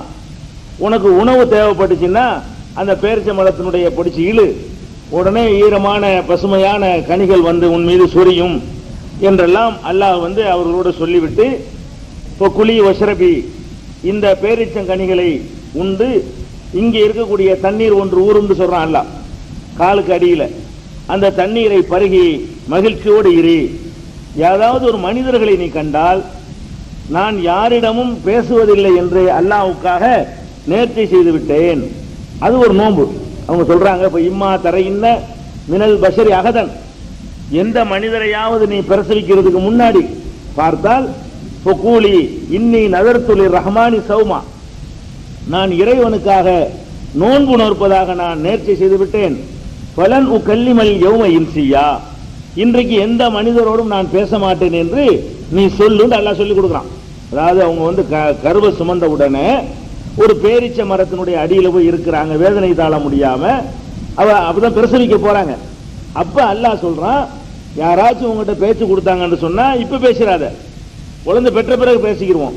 இப்ப யாராவது பேச வந்தாங்கன்னு சொன்னா நான் நோம்பாளியா இருக்கிறேன், அதனால நான் யார்கிட்டையும் பேச மாட்டேன் என்று சொல்லுன்னு அல்லாஹ் சொல்லி கொடுக்குறான். இதெல்லாம் இந்த 19வது அத்தியாயத்துல 16ல இருந்து 36 வரைக்கும் உள்ள வசனங்களை நம்ம பார்த்துக்கிட்டு வர்றோம். இந்த இடத்துல நம்ம ஒரு சட்டத்தையும் தெரிஞ்சுக்கிறணும். அப்ப நோன்பு வைத்துக் கொண்ட காரணத்தினால மனிதர்கிட்ட பேச மாட்டேன் அவங்களை சொல்ல சொல்றான் அல்லாஹ். அப்ப நம்ம இப்போ மௌன விரதம் இருக்கலாமா? அதாவது மனிதர்கள்ட்ட பேசாம இருப்பதை வந்து ஒரு நோன்பு என்று அவங்க வந்து அவங்களுக்கு அல்லாஹ் உத்தரவு போடுறான். யாராவது உங்ககிட்ட பேச்சு கொடுத்தாங்கன்னு சொன்னா நான் நோன்பு, அதனால பேச முடியாது என்று சொல்லு அல்லாஹ் சொல்றான். அப்ப இது வந்து நமக்கு முந்தின சமுதாயத்திற்கு அப்படி ஒரு நோன்பு இருந்தது, நமக்கு கிடையாது.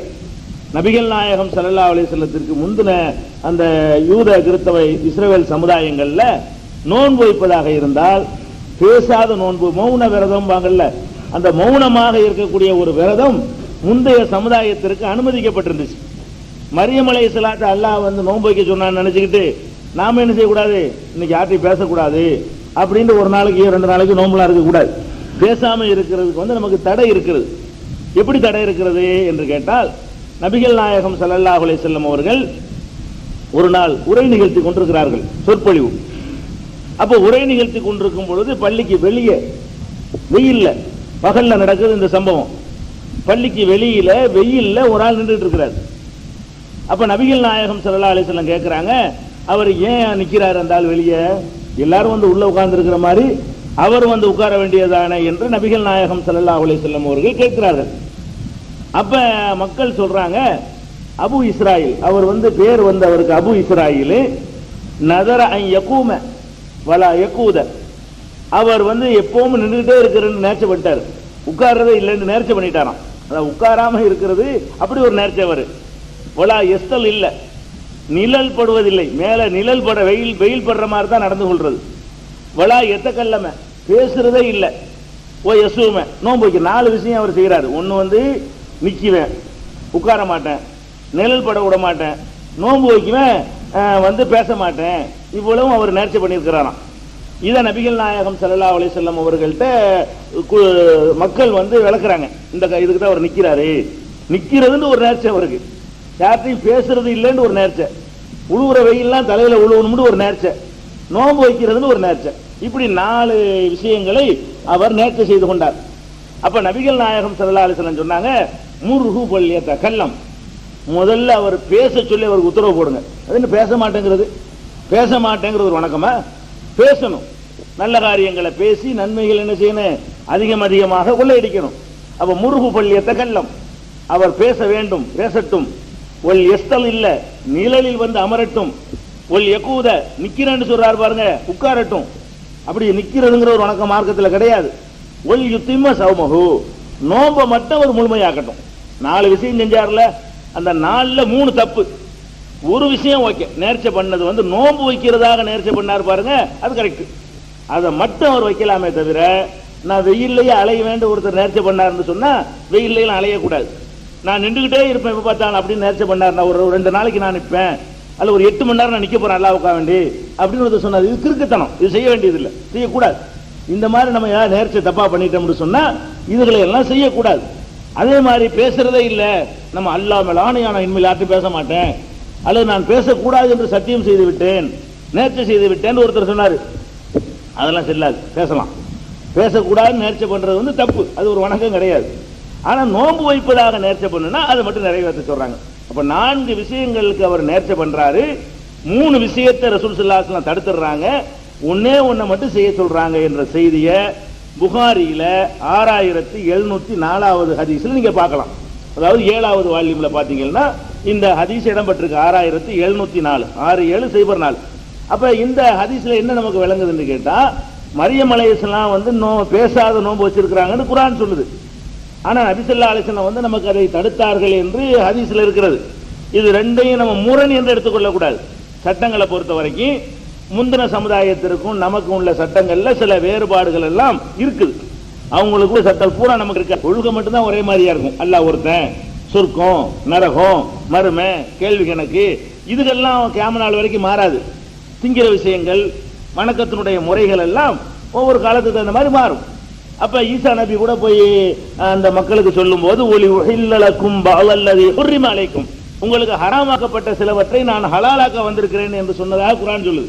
ஈசா நபி அந்த உம்மத்துல போய் சொல்றாங்க, ஏற்கனவே உங்களுக்கு ஹராமா இருந்துச்சுல, அதுல சில விஷயங்களை நான் ஹலால் என்று சொல்ல வந்திருக்கிறேன். அப்ப குர்ஆன்ல இதுக்கு அனுமதி இருக்கு. எது அனுமதி இருக்கு? முந்தைய சமுதாயத்திற்கு உரிய சட்டங்கள் அடுத்த சமுதாயத்துக்கு மாற்றப்படும். அந்த அடிப்படையில் மரியம் அலைஹிஸ்ஸலாம் அவர்கள் நோன்பு பேசாத நோன்பு வச்சது அந்த சமுதாயத்துக்கு அனுமதிக்கப்பட்டுச்சு. இந்த வசனத்தை ஆதாரமா வைத்துக் கொண்டு நம்ம என்ன செய்யக்கூடாது? பேச மாட்டேன் நோன்பு வைக்க கூடாது. இது இடையில தெரிஞ்சு கொள்ள வேண்டிய விஷயம். அதுபோக வணக்கங்களை தான் நம்ம என்ன செய்யணும்? நேர்ச்சி செய்யணும். நம்ம உம்மத்துக்கு, நம்ம இந்த சமுதாயத்துக்கு என்ன சட்டம்னு கேட்டா, இபாதத்திற்குள்ள வணக்க வழிபாடு அதை செய்யறதா தான் நேர்ச்சி பண்ணணும். நான் தஸ்பீஹ் செய்யறேன், 10 ரக்காத் தொழுகிறேன், 5 நோன்பு வைக்கிறேன், அல்ல சதக்கா தர்மங்கள் செய்யறேன், இதெல்லாம் இபாதத்துகள். இபாதத்து செய்யறதா தான் நேர்ச்சி செய்யணுமே தவிர, இந்த வாட்சி போட்டு நான் உடைக்கிறேன் நேர்ச்சி செய்யக்கூடாது. இது வணக்கமா? இது வணக்கம் கிடையாது. அந்த பேப்பரை நான் கிழிப்பேன், இதெல்லாம் என்ன இல்லை, இதெல்லாம் நேர்ச்சி கிடையாது, வணக்கம் கிடையாது. இபாதத்து வணக்க வழிபாடுகளா இருந்தா என்ன செய்யணும்? நம்ம நேர்ச்சி பண்ணணும். நான் கண்ணாடியை போட மாட்டேன், அப்புறம் கழட்டி வச்சிருவேன், இப்படின்னு நேர்ச்சி பண்ணக்கூடாது. அவர் கண்ணாடி போடுற ஆளா இருப்பாரு, என்ன நேர்ச்சி பண்ணக்கூடாது? நான் அல்லாஹ்வுக்காக ஒரு நாள் முழுவதும் நான் கண்ணாடி போடுவதில்லை அப்படின்னு சொல்லிட்டு நேர்ச்சி பண்ணக்கூடாது. நான் இன்னைக்கு பூரா சட்டையே போட மாட்டேன், இதெல்லாம் நான் செருப்பு போடாம இருப்பேன், இந்த மாதிரி விஷயங்களுக்கு மார்க்கத்தில் அனுமதி இல்லை. நமக்கு நேர்ச்சினா என்ன பண்ணணும்? அது இபாதத்தா இருக்கான்னு பார்க்கணும், வணக்கமா இருக்குதா, அல்லாஹ்வுக்காக செய்யறது வணக்கத்தை தான் கொடுக்கணும். அந்த மாதிரி விஷயத்தை அதை இடையில மறித்து விளங்கி கொள்ளணும். அதுக்கப்புறம் என்ன ஆச்சுன்னு கேட்டா, அவங்க பேச மாட்டேன்னு சொல்லிட்டாங்க. அப்ப உடனே என்ன செய்யறாங்க? இன்னொரு விஷயத்தை கவனிக்கணும். பொதுவாக ஒரு பெண்ணை கர்ப்பம் அடைந்தார்கள் என்று சொன்னா அவங்க எப்படி கர்ப்பம் அடைவாங்க? சிறிது சிறிதாக ஒரு 9 மாசம் 10 நாள் ஆகும்னு சொல்றாங்க இல்லையா? 10 மாசம் வைங்களேன், நம்ம நடைமுறை பிரகாரம் 10 மாசங்கிறது. படிப்படியாக தான் குழந்தை வளர்ந்து பிரசவிப்பாங்க. இவங்க அந்த மாதிரியான முறையில சூழ் கொள்ளாததுனால இவங்க எப்படி பிரசவிக்கிறாங்கன்னா ஒரே நாள் தான். அதை நம்ம வழங்கிக்கிறணும். இல்லைன்னா அப்பவே எல்லாரும் தெரிஞ்சு போயிடும். அதுக்கு தான் அந்த அம்மாவை எல்லாம் சொல்ல சொல்றான், பலன் கல்லிமல் யௌம இன்சியா, இன்னைக்கு நான் யாரோட பேச மாட்டேன்னு தான் சொல்ல சொல்றான். இந்த 10 மாசத்துக்கு பேச மாட்டேன்னு எல்லாம் சொல்ல சொல்லல. யாராவது பேச வந்தால் இன்று நான் யாரிடமும் பேச மாட்டேன் என்று சொல்லுன்னு சொல்லிவிட்டு உடனே அச்சத்து பிஹி கௌமஹா, உடனே குழந்தையை கொண்டுகிட்டு மக்கள்கிட்ட வந்தார்கள் சொல்லப்படுது. இந்த வசனத்தை நீங்க படிச்சு பார்த்தீங்கன்னா 19வது அத்தியாயத்துல என்ன வருதுன்னா, அதாவது 21ல 19வது அத்தியாயத்துல 21ல என்ன ஆகுதுன்னு கேட்டா, குழந்தை கொடுக்கிற செய்தியை சொல்றான் அல்ல. 21ல 22ல என்ன ஆகுதுன்னு கேட்டா, உடனே பிரசவ வேதனை அவங்கள அந்த பேரிச்ச மரத்தினுடைய அடிக்கு தள்ளிக்கிட்டு வந்துருச்சு அப்படிங்கிற செய்தி 22, 23, 24, 25 வரைக்கும் வந்துருது. அதுக்கடுத்து என்ன ஆகுதுன்னு கேட்டா, 26ல இன்னைக்கு நான் யார்கிட்டையும் பேச மாட்டேன்னு சொல்லுன்னு சொல்றான் அல்ல. 27 அடுத்த வசனத்துல குழந்தையை கொண்டு வந்தார்கள் அல்ல.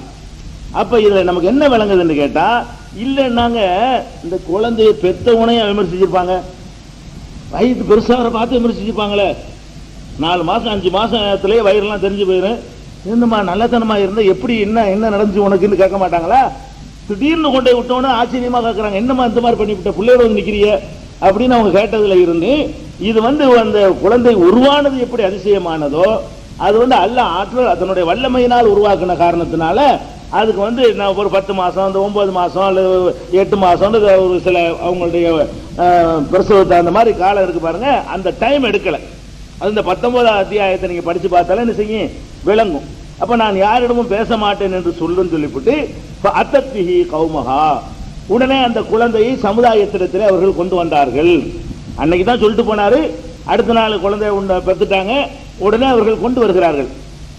தஹமீலுஹு, குழந்தையை சுமந்து கொண்டு வந்த உடனே காலு யா மரியம் லகஜேதி செய்யன் ஃபரியா, மரியமே என்ன இது இப்படி அநியாயமான ஒரு செய்தியை கொண்டு வந்துட்டிய, இப்படி என்ன மாதிரி குடும்பத்தில் பிறந்த நீ வந்துகிட்டு கல்யாணம் பண்ணாம ஒரு முறைப்படி இல்லாம ஒரு பிள்ளையை பத்திட்டு நிக்கிறிய என்று அவர்கள் கேட்டார்கள்.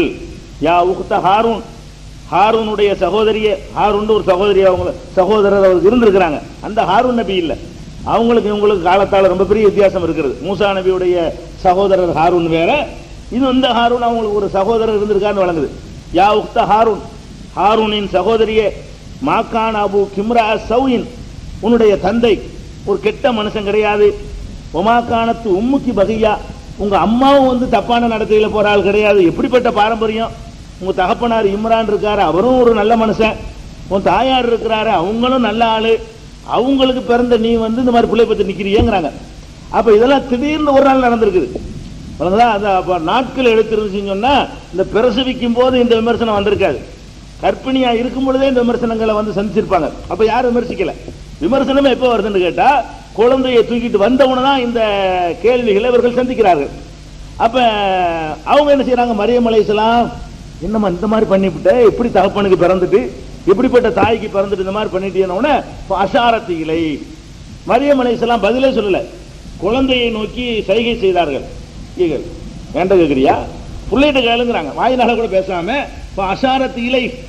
அப்ப இந்த கேள்விகள்லாம் விமர்சனங்கள்லாம் வந்தவன மரியம் அலைஹிஸ்ஸலாம் வாயால கூட பேசாம என்ன செய்யறாங்க, ஏன்னா அவங்க வந்துதான் நோன்பு வைக்கிறா சொல்லிவிட்டாங்களே, அன்னைக்கு பூரா பெத்து உடனே கொண்டு வர்றாங்க, அன்னைக்கு தான் நடந்துகிட்டு இருக்குது. அதனால பேசாம என்ன செய்யறாங்கன்னு கேட்டா, அஷாரத்து இலை, குழந்தையை நோக்கி கையால் சைகை செய்தார்கள். இங்க கேளுங்கிறாங்க, வாயால சொல்லாம. உடனே அவங்க அதை புரிஞ்சுக்கிட்டு இந்த மக்கள்லாம் கேட்கிறாங்க, என்ன கேட்கிறாங்கன்னு கேட்டா, கைபனு கல்லிமு மண்கான பில் மகதி சபியா, தொட்டில் குழந்தைகிட்ட போய் நாங்க பேசுறதா, எப்படி பேசுறது, என்ன என்ன என்ன சொல்ற நீ, நாங்க உங்ககிட்ட கேள்வியை கேட்டா குழந்தையை நோக்கி தான் பெற்றிருக்கிற குழந்தைய, தொட்டில் குழந்தை, அப்ப குழந்தை தொட்டில இருக்கிற குழந்தையோடு நாங்கள் எப்படி பேசுவோம் அப்படின்னு சொல்லி அவங்க வந்து மறுமொழி சொல்றாங்க அந்த சமுதாயம். உடனேயே வந்து மரியம் அலைஹிஸ்ஸலாம் அப்புறம் பதில் சொல்லல, குழந்தையே பதில் சொல்ல ஆரம்பிக்குது. கால இன்னி அப்துல்லா, ஈசா அலைஹிஸ்ஸலாம் அந்த குழந்தை பேசுறாங்க, நான் தான் அல்லாஹ்வுடைய அடியான். ஆத்தானியல் கிதாப், அல்லாஹ் வந்து எனக்கு வந்து வேதத்தை தந்திருக்கிறான். ஓ ஜஅலனி நபியா, என்னை தன்னுடைய தூதராகவும் நபியாகவும் ஆக்கியிருக்கிறான். ஓ ஜஅலனி முபாரக்கன், என்னை பாக்கியம் பொருந்தியவனாக ஆக்கியிருக்கிறான். வௌசானி பிஸ்ஸலாத்தி வ ஸகாத்தி, தொழுமாறும் ஜக்காத்து கொடுக்குமாறும் எனக்கு வந்து அல்லாஹ் வந்து வலியுறுத்தி விட்டான் என்று அந்த ஈசா நபி அவர்கள் குழந்தையா இருக்கிறவர்கள் வந்து பேசுறாங்க. இப்படி பேச வைக்கும் அல்லாஹ். ஏன்னு கேட்டா, எல்லா குழந்தையும் பேச வைக்கிற அவசியம் கிடையாது அல்லாஹ்வுக்கு. இவங்களுக்கு வந்து பேச வைக்க வேண்டிய தேவை இருக்கிறது. என்ன தேவை இருக்குது, தகப்பன் இல்லாம குழந்தைய கொண்டு வந்திருக்கிறாங்க. அப்ப ஏதாவது ப்ரூஃப் கொடுக்கணும்ல, தகப்பன் இல்லாம குழந்தைய கொண்டு வந்தா இது அல்லாஹ்வுடைய வல்லமையினால உருவானதுங்கிறதுக்கு என்ன ஆதாரம், மக்கள் நம்பணும் இல்லையா? அப்ப மக்கள் நம்புறதா இருந்தா அவங்களுக்கு புரிகிற மாதிரி ஒரு எவிடன்ஸ் வேணும். அந்த எவிடன்ஸ் என்ன, பிறந்த குழந்தை பேசாத உலகத்துல இந்த குழந்தை பேசும். பேசணும்னு குழந்தைய சொல்லும்போது கரெக்ட் தான் அது. அப்ப இது வந்து தப்பா இருக்காது, இது சரியான விஷயம் தான். இது இறைவன் தான் இந்த குழந்தைய கொடுத்தான் என்று அந்த அம்மா சொல்லுவது வந்து கரெக்ட் தான். அப்ப அதனால வந்து ஒரு பொம்பளை வந்து நான் வந்து நீங்க அல்லாஹ் எனக்கு ஒரு பிள்ளையை கொடுத்தான்னு கொண்டு வந்தா நம்ம நம்பிடக்கூடாது. மரியம் அலைஹிஸ்ஸலாம் கொண்டு வந்தவாறு நானும் எனக்கு அல்லாஹ் ஒரு பிள்ளையை கொடுத்துட்டான்னு கொண்டு வந்தா பேச சொல்லு, ப்ரூஃப் காட்டு, ப்ரூஃப் வரணும். அதுக்கு என்ன வரணும், அதுக்கு வந்து மரியம் அலைஹிஸ்ஸலாம் எவிடன்ஸோட வந்து சொன்னாங்க, ஒரு ஆதாரமும் இல்லாம அவங்க சொல்லல. அப்ப அந்த மாதிரி எவிடன்ஸோட வந்து என்ன செய்யணும், சொன்ன உடனே அந்த குழந்தை பேசி நான் தான் அல்லாஹ்வுடைய அடிமைங்கிற செய்தி எல்லாம் சொன்னாங்கன்னு வருது. இதுல 2-3 விஷயத்தை நம்ம தெரிந்து கொள்ள வேண்டி இருக்கிறது. ஒண்ணு என்ன விஷயம்னு கேட்டா, ஒருத்தர் நபி ஆகுறதா இருந்தா நம்ம எல்லாம் விளங்கி வச்சிருக்கிறோம். அப்படிதான் வந்து பயான்கள் சொற்பொழிவுகளை எல்லாம் எல்லாரும் சொல்லிட்டு இருக்கிறாங்க. 40 வயசுலாம் நபி ஆவாங்க, நபி ஆகுறதுக்குள்ள வயசு என்ன 40 அப்படின்னு சொல்லுவாங்க. நபிகள் நாயகம் ஸல்லல்லாஹு அலைஹி வஸல்லம் 40 வயசுல நபியாக்கப்பட்டார்கள். அதனால அல்லாஹ்வால் அனுப்பப்பட்ட அத்தனை நபிமார்களும் 40 வயசுல தான் ஆக்கப்பட்டாங்க. இவங்க தப்பா வழங்கிட்டாங்க. அப்படி கிடையாது. நபியா ஆகுறதுக்கும் வயசுக்கு சம்பந்தம் கிடையாது. அல்லாஹ் வந்து எப்ப யாரை நபியாக்க நினைக்கிறானோ அப்ப தேர்ந்தெடுப்பான். அது 20 வயசுலையும் தேர்ந்தெடுப்பான், 40லையும் தேர்ந்தெடுப்பான், 80ல கூட தேர்ந்தெடுப்பான், 100 வயசுல கூட தேர்ந்தெடுப்பான். இந்த ஈசா நபியை பிறந்தவனை தேர்ந்தெடுக்கலாம் பாருங்க. அதான் 40 வயசு அவசியம் இருந்தா பிறந்தவன் அவர் என்ன சொல்றாருன்னு கேட்டா, இன்னி அப்துல்லா, நான் அல்லாஹ்வுடைய அடிமை. அதோட நிறுத்திக்கிறல, ஆத்தானியல் கிதாப், அல்லாஹ் எனக்கு வேதத்தை கொடுத்து விட்டான்ங்கிறார். எப்ப பிறந்த அப்பதான் கை குழந்தையா இருக்கிறாரு, பேசவும் செய்யறாரு. பேசுனா சாதாரண பேச்சு பேசல, பெரும் பேச்சு பேசுறாரு. அவர் பெரிய விஷயத்தை பேசுறாரு. என்ன பெரிய விஷயம், ஆத்தானியல் கிதாப், எனக்கு அல்லாஹ் வேதத்தை தந்து ஜஅலனி நபியா, என்னை நபி ஆக்கிட்டாங்க. பிறந்தவனு சொல்றாரு. அது பிறந்த உடனே அல்லாஹ் நபி ஆக்கி விட்டான் என்று அவர் சொல்றாருன்னு கேட்டா, அப்ப என்ன நம்ம விளங்கிக்கிறோம், ஒரு ஒரு நபியாக ஆவதற்கும் 40 வயசு வருவதற்கும் எந்த ஒரு சம்பந்தமும் இல்லை. நபிகள் நாயகம் ஸல்லல்லாஹு அலைஹி வஸல்லம் அவர்கள் 40 வயசுல நபியாக ஆக்கப்பட்டார்கள் என்பதற்கு ஆதாரம் இருக்கிறது, ஹதீஸ்ல ஆதாரம் இருக்கிறதே தவிர ஒவ்வொரு நபிக்கும் 40 தான், 40 தான் பக்குவம் அடைகிறாங்க, 40 தான் ஒருத்தர் ஒரு சரியான இதை அடைவாரு அப்படிங்கிறதெல்லாம் கிடையாது. 40 நாய் குணம் தான் இருக்கும். நபிகள் நாயகத்தால் அப்படி தேர்ந்தெடுத்தான செய்வர நான் ஒரு பழமொழிக்கு 40 வயசுல நாய் குணங்கிறான்ல, 40க்கு முன்னாடி நல்லா இருப்பான், 40க்கு பிறகுதான் டென்ஷனு, அது பிரச்சனை, அது இதுன்னு குமர் 2 தலையை தூக்கி நிற்கும், பசங்களை காலேஜில் சேர்க்கணும், பணம் கட்டணும், பெரிய பிரச்சனைகள்லாம் நடக்கிறதுலாம் எப்போதான் அது 40ல தான் நாய் குணம்லாம் வரும், திடீர்னு எல்லாமே சேஞ்ச் ஆகிக்கும். அதனால 40ங்கிறதெல்லாம் ஒரு பக்குவம் அடைகிற வயசு. இதை வச்சுக்கிட்டு தான் என்ன செய்யறது, 40 நாள் சில்லா போங்க, 7 40 அப்படின்னு எல்லாமே 40 மண்டலம்னு சொல்லி ஒரு 40ங்கிறது, ஒரு மண்டலத்துக்கு 40, இதெல்லாம் வந்து மார்க்கத்தில் கிடையாது. 40க்கெல்லாம் எந்த ஒரு முக்கியத்துவம் கிடையாது. ஒவ்வொரு வரையும் ஒவ்வொரு வயசுல தேர்ந்தெடுத்த மாதிரி நபிகள் நாயகம் ஸல்லல்லாஹு அலைஹி வஸல்லம் அவர்கள் 40 வயசுல தேர்ந்தெடுத்தான். ஈசா நபியை குழந்தையில நபியாக்கி விட்டான்ல. சரியா? அடுத்து என்னன்னு கேட்டா, இது ஈசா அலைஹிஸ்ஸலாம் அவர்கள் இந்த மாதிரி பேசினார்கள் என்ற விவகாரம் 19வது அத்தியாயத்துல 30ல இருந்து ஆரம்பித்து 33 வரைக்கும் இருக்குது. இதை சொல்லிட்டு அல்லாஹ் என்ன செய்யறான், ஸாலிக ஈஸா இப்னு மரியம், இதான்ப்பா மரியமுடைய மகன் ஈசா, இவர் தான் மரியமுடைய மகன், இவ்வளவுதான். எதுக்கு இது அல்லாஹ் சொல்றான்னு கேட்டா, நபிகள் நாயகம் ஸல்லல்லாஹு அலைஹி வஸல்லம் அவர்கள் மதீனாவுல வந்து இருக்கக்கூடிய நேரத்தில் 2 சமுதாயத்தை சந்திக்கிறாங்க. ஒரு சமுதாயம் யூத சமுதாயம், இன்னொரு சமுதாயம் கிறிஸ்தவ சமுதாயம். கிறிஸ்தவ சமுதாயம் என்ன பண்ணிட்டு இருக்கிறாங்க, ஈசா நபியை வந்து அல்லாஹ்வுடைய மகன் அப்படின்னு சொல்லிக்கிட்டு இருக்கிறாங்க. அதுக்கு தான் அல்லாஹ் கவுண்டரை கொடுக்குறான், ஸாலிக ஈஸா இப்னு மரியம், மரியமுடைய மகன் ஈசாங்கிறவர் இவர் தான். இதான் விஷயம், இவ்வளவுதான் நடந்தது. என்னுடைய ஆற்றலினால் நான் வந்து உருவாக்கி இருக்கிறேன், எனக்கு மகன்லாம் கிடையாது. அப்ப கவுலுல் ஹக்கில்லதி ஃபீஹி யம்தரூன், இது உண்மையான இந்த செய்தியில் தான் அவர்கள் சந்தேகப்படுகிறார்கள். மா கான லில்லாஹி அன் யத்தகித மின் வலதின், அல்லாஹ்வுக்கு எந்த குழந்தையும் வைத்துக் கொள்ள வேண்டிய தேவை கிடையாது. இப்படித்தான்ப்பா நான் அவரை உண்டாக்கி இருக்கிறேன், நான் வந்து ஆகுன்னு அவர் ஆயிட்டாரு, அவ்வளவுதானே தவிர எனக்கு பிறந்தார் அவரு, எனக்கு ஒரு பிள்ளை அவரு, எனக்கு பிள்ளை தேவை கிடையாது. மா கான லில்லாஹி அன் யத்தகித மின் வலதின், அல்லாஹ்வாகிய எனக்கு எந்த ஒரு குழந்தையும் வைத்துக் கொள்ள வேண்டிய தேவை கிடையாது. சுப்ஹானஹு, அல்லாஹ்வாகிய நான் ரொம்ப தூய்மையானவன். இதா கவா அம்ரன், அவன் ஒரு காரியத்தை முடிவெடுத்து விட்டால் இப்ப இன்னமா யகூலு குன், ஆகு என்று அதற்கு சொல்லுவான், ஃபயகூன், உடனே ஆகிவிடும். அவ்வளவுதான். என்னுடைய வேலை என்னன்னு கேட்டா ஆகும், உடனே ஆகிவிடும் அப்படின்னு சொல்லிட்டு அந்த ஈசா நபியை பற்றியான ஒரு விமர்சனத்தையும் அல்லாஹ் இந்த இடத்துல சேர்த்து சொல்றான். அப்ப ஈசா நபி உருவாக்கப்பட்டது எப்படின்னு கேட்டா, ஆகுன்னு அல்லாஹ் ஒரு ஆர்டர் பண்றான், ஆகுன்றவன ஆயிட்டாரு. அல்லாஹ்வுடைய நம்மெல்லாம் எப்படி ஆகுறோம், நம்மெல்லாம் வந்துட்டு ஒரு ஸ்டெப்பை படிப்படியாக கருவுல போய் ஒரு ஆணுடைய உயிரணுவும் பெண்ணுடைய சினை முட்டையும் சேர்ந்து கொஞ்சம் கொஞ்சமா உருவாகி அப்படி நம்ம டெவலப் ஆகிட்டு வர்றோம். இதெல்லாம் எப்படி ஈசா நபிலாம் எப்படி உண்டானார்னு கேட்டா, உலகத்தில் எத்தனை படைப்புகள் எல்லாம் படைச்சிருக்கிறான், அதெல்லாம் ஆகுன்றவன ஆயிரும். அந்த ஆகு என்ற உடனே ஆக்குனா பாருங்க, அந்த மாதிரி ஒரு படைக்கப்பட்டதானது வித்தியாசமே தவிர அல்லாஹ்வுடைய மகன்கிற அர்த்தம் அதனால வராது. அவனா சூரியன் இப்படி அல்லாஹ்வால ஆகுன்றவன உருவாக்கப்பட்டுச்சோ, சந்திரன் எப்படி ஆகுன்னு சொன்னவன அது ஆகிவிட்டதோ, எல்லா கோள்களையும் எப்படி நட்சத்திரங்களையும் எப்படி ஆகுன்னா உடனே ஆகிவிட்டதோ, அந்த மாதிரி வந்து ஈசா நபி ஆகுன்னு சொன்னா உடனே ஆகிவிட்டது, அவ்வளவுதான். இதை கூட அல்லாஹ் என்ன சொல்றான்னு கேட்டா, இந்த ஈசா நபி தந்தை இல்லாம பிறந்தார் என்ற ஒரு காரணத்தை வைத்துக் கொண்டு அல்லாஹ்வை தந்தையாக பார்க்கறாங்க. தந்தை இல்லாமல் பிறந்ததை காரணமா வைத்துக் கொண்டு அல்லாஹ் தான் அவருக்கு தந்தை அப்படிங்கிற மாதிரி சொல்ல வர்றாங்க இல்லையா. அதுக்கு கூட அல்லாஹ் வேற இடங்கள்ல பதில் சொல்லிக்கிட்டு இருக்கிறான். என்ன சொல்றான், இன்ன மஸல ஈசா இந்தல்லாஹி கமஸலி ஆதம், ஈசாவுக்கு உதாரணம் ஆதமை போலதான். கலகஹு மின் துராப், மண்ணால் படைத்து வைத்துக் கொண்டு குன் ஃபகால குன், குன் என்று சொன்னான், ஆகுண்டான், குன் ஆகிவிட்டார் அவரு. அப்ப ஆதமை எப்படி ஆகுண்டவன் ஆகிவிட்டாரோ, ஆதம் வந்து 10 மாசம் டைம் எடுக்கவனா இல்ல, நம்ம எப்படி 10 மாசம் டைம் எடுத்து உருவாகிறோமோ அந்த மாதிரி ஆதம் அலைஹிஸ்ஸலாம் 10 மாசமா எடுத்துக்கிட்டாங்க. மண்ணால் அப்படி உருட்டி வச்சுக்கிட்டு ஆகுன்னா இருந்துட்டார், அவ்வளவுதான். அதே மாதிரி தான் ஆகுன்னா, அதனால உடனே ஒரு நாள்ல நடந்துச்சு கதை. 10 மாசம் இவருக்கு எடுக்காத காரணமே என்னன்னு கேட்டா, ஆதம் அலைஹிஸ்ஸலாம் இப்படி ஆகுன்னு சொன்ன உடனே ஆகிருமா இல்லையா, அந்த மாதிரி தான் ஈசா நபி உருவாக்கப்பட்டாரு. அப்ப அல்லாஹ்வுடைய மகன் சொன்னது அவரையும் சொல்லுங்கிறான்ல. அப்ப ஈசா தான் அல்லாஹ்வுடைய மகன்னா, ஆதம் அல்லாஹ்வுடைய மகன் சொல்லப்ப, ஆதம் அல்லாஹ்வுடைய மகன்னா நான் அல்லாஹ்வுடைய பேரன். ஆதம் முதல் மனிதர் வந்து அல்லாஹ்வுடைய மகன் ஆயிட்டாருன்னா நம்ம எல்லாம் யாரு, அல்லாஹ்வுக்கு பேரன் ஆயிருவோம்ல. ஏன்ப்பா இந்த மாதிரி பண்றீங்க எல்லாம் கேட்கலாம். முதல் மனிதரே அல்லாஹ் என்னுடைய கட்டளை பிரகாரம் எப்படி உண்டானாரோ அது மாதிரி அவரை மண்ணால உருவாக்கி வச்சுக்கிட்டு ஒரு கட்டளையை போட்டேன், இவரை மண்ணால உருவாக்காம வேற மாதிரியான ஒரு கட்டளை போட்டிருக்கிறான். அதான் வித்தியாசம் என்பதையும் அல்லாஹ் சொல்லி காட்டுறான். இதையும் நம்ம தெரிஞ்சுக்கணும். பிறந்தவன் அவர் பேசி இருக்கிறார் என்பது அது அடுத்ததாக தெரிந்து கொள்ள வேண்டிய ஒரு விஷயம். இதே விஷயத்தை இந்த குழந்தையில் அவர் பேசினார் என்ற செய்தியை 3வது அத்தியாயத்தில் 47வது 46வது வசனத்திலையும் அல்லாஹ் சொல்லி காட்டுறான். ஒரு கல்லி முன்னாச பில் மகதி கஹலா, குழந்தையாக இருக்கும் பொழுதும் அவர் பேசுவார், இளைஞராகவும் இருக்கும் பேசுவார் என்று. இந்த பேசுவாருங்கிறது இன்னொன்று கவனிக்கணும். மரியம் அலைஹிஸ்ஸலாம் குழந்தையை தூக்கிட்டு வர்றாங்க. இந்த குழந்தை பேசும்னு உங்களுக்கு எப்படி தெரியும் முதல்ல அப்படின்னு கேட்டா, அதுக்கு அல்லாஹ் பதில் சொல்றான் 3:45.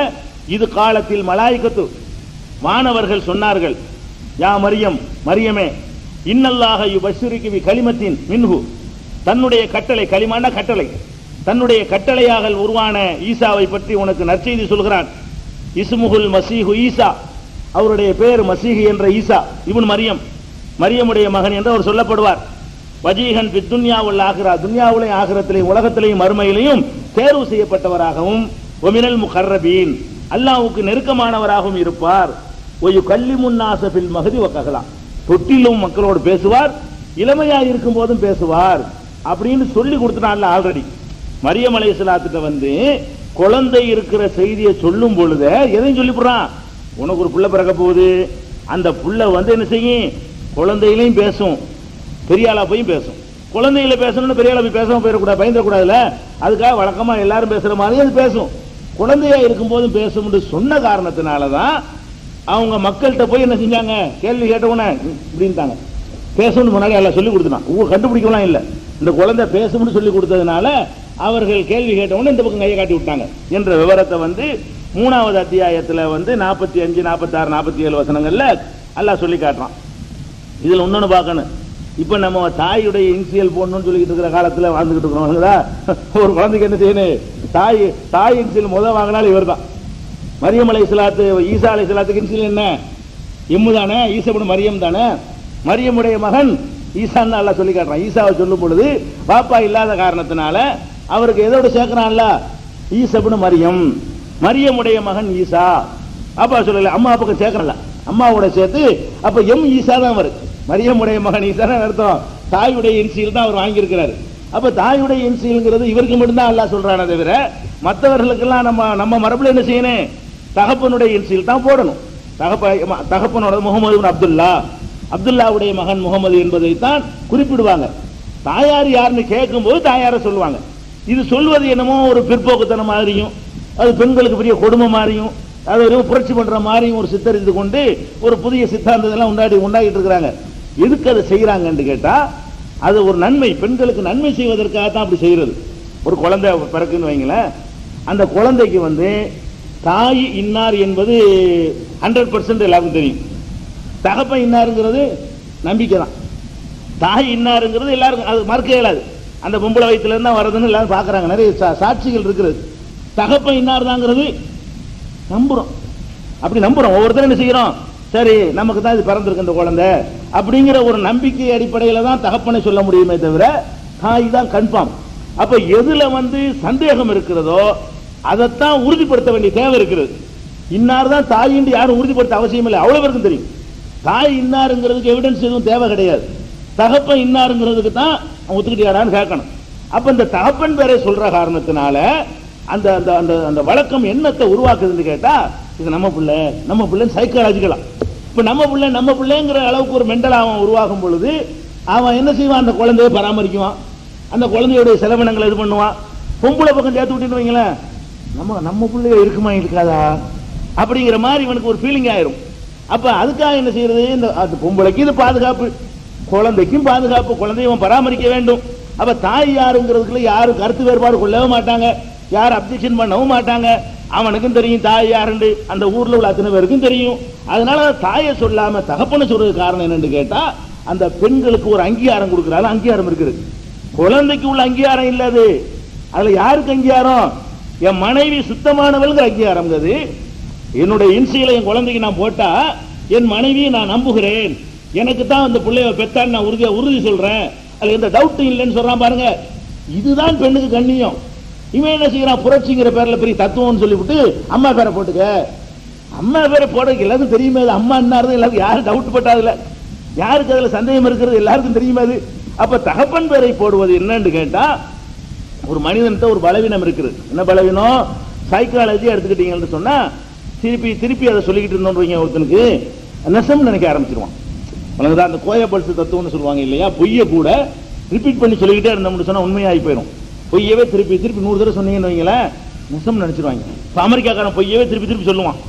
அந்த நெசம் மட்டும் பேர் நம்புற அளவு சொல்றானா இல்லையா, பயங்கர ஆயுதம் பயங்கர ஆயுதம் பயங்கர ஆயுதம் இருக்குன்னு எதை சொல்லுவான். பொய் தான் அது, எல்லாம் பொய். இன்னைக்கு பொய் சொல்லிக்கிட்டு தான் இருக்கிறான், இன்னைக்கு அவன் சொல்லிக்கிட்டே இருக்கிறான். கடைசியில் என்ன ஆச்சுன்னு பார்த்தா பேப்பர்காரன்லாம் இப்போ அதை எழுத ஆரம்பிச்சுட்டான். பயங்கர ஆயுதத்தை தேடுவதற்கு இந்த குழு போய் கொண்டிருக்கிறது. பொய் தான் சொல்ற நம்பிட்டு பிறகு தெரியும். ஆனாலும் திருப்பி திருப்பி திருப்பி திருப்பி லட்சம் தடவை சொன்ன உடனே அப்ப நெசங்கிற மாதிரியான ஒரு டைப்ல நம்மளை கொண்டு வந்துருவாங்க. அந்த மாதிரி இப்போ ஆட்டை கழுதையாக்குறது அந்த மாதிரி கதை தானே. ஆட்டை கழுதையாக்குன கதை இருக்குல்ல, ஆட்டை கழுதையாக்க முடியுமா? ஆக்க முடியாது. ஒருத்தன் ஆட்டை வாங்கிட்டு போயிட்டு இருக்கிறான். இந்த ஆட்டை எப்படியாவது அபேஸ் பண்ணணும் அப்படின்னு ஒரு 3 பேர் பிளான் பண்றாங்க. ஆடு வாங்கிட்டு போயிட்டு இருக்கிறான், இந்த ஆட்டை நம்ம அபேஸ் பண்ணிக்கிறோம். எப்படி அபேஸ் பண்ணணும்? தட்டி பறிச்சுக்கிட்டு போக கூடாது, அவனே இருந்தே நம்ம வாங்கி போடணும், அவனை விட்டு தர அளவுக்கு ஏமாத்தி வாங்கி போடணும். அப்பதான் கேசு கிசெல்லாம் வராது அப்படின்னு பிளான் பண்ணி என்ன செய்யறாங்க, 3 பேர் 3 இடத்துல நின்றுட்டாங்க.